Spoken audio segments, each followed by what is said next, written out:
É meu convidado o advogado Garcia Pereira, especialista em Direito do Trabalho. Doutor, boa tarde. Boa tarde. Na prática, o que é que vai mudar?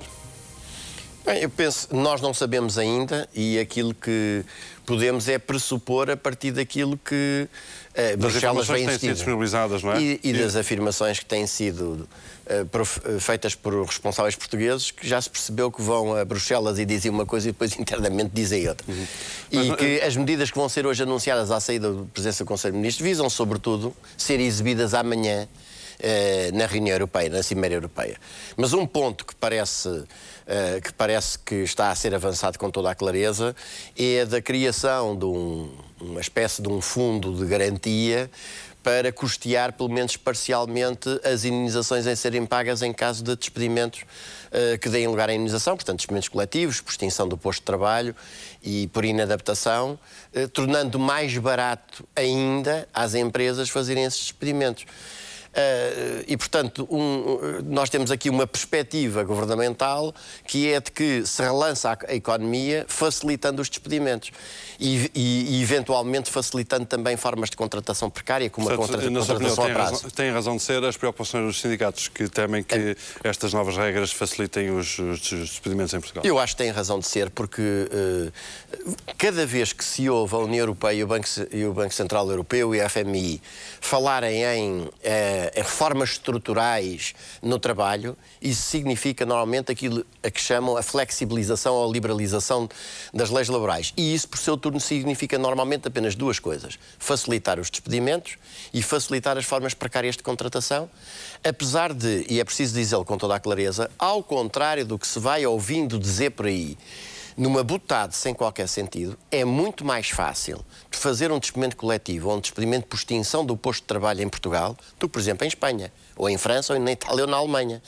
Por outro lado, se digamos, a fórmula para o pagamento das indenizações é maior em Portugal do que noutros países, é preciso ter, por exemplo, nomeadamente em relação à Espanha, nós ouvimos muitas vezes uma comparação que se revela falsa, porque se diz, bom, mas em Espanha as indenizações são mais curtas. Por exemplo, a indenização por antiguidade em Espanha é de 20 dias de salário por cada ano até um limite máximo de 12 meses, de 12 retribuições mensais.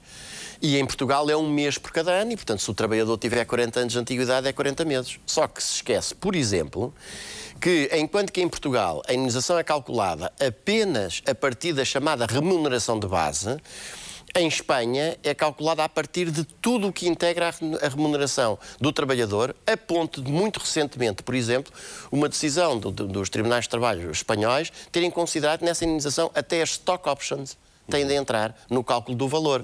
E, portanto, o que nós temos hoje em Portugal é uma técnica muito seguida, por exemplo, na banca, de pegar naquilo que o trabalhador ofere regular e periodicamente como contrapartida da prestação do seu trabalho e partir aquilo em várias frações. Chama-se apenas remuneração de base a uma delas, a outra chama-se complemento de remuneração, a outra subsídio de disponibilidade de desempenho, a outra diferencial não absorvível no momento da indenização.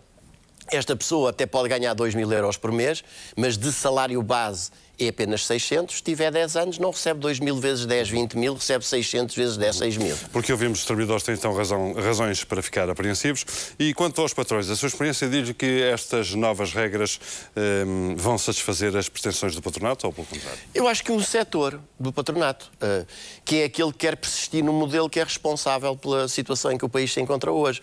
Eu penso, aliás, que se vier por aí fora, mais esta revisão, seja ela qual for, da legislação laboral, representa mais uma perda de oportunidade que nós já tivemos quando foi do Código em 2002, 2003, quando foi da sua revisão em 2009, que nós devíamos estar a discutir era qual é o modelo económico que nós pretendemos para um país como o nosso. Um país como aquele que nós temos hoje, que não tem praticamente agricultura, que não tem praticamente indústria, não tem pescas, não tem minas, e que tem um setor terciário de serviços de uma forma geral de muito baixa qualificação, que é onde vão bater hoje em dia a maior parte dos nossos jovens licenciados a ganhar 500 ou 600 euros por mês e a dizer nos call centers os números premiados da lotaria, este país é viável? É óbvio que não é. Um país que não produz, que tem que importar 80% daquilo que consome, é um país que se vai endividar cada vez mais. Ora, nós devíamos estar a discutir o que é preciso. As apostas têm de ser feitas. Quais são os fatores de competitividade do século XXI?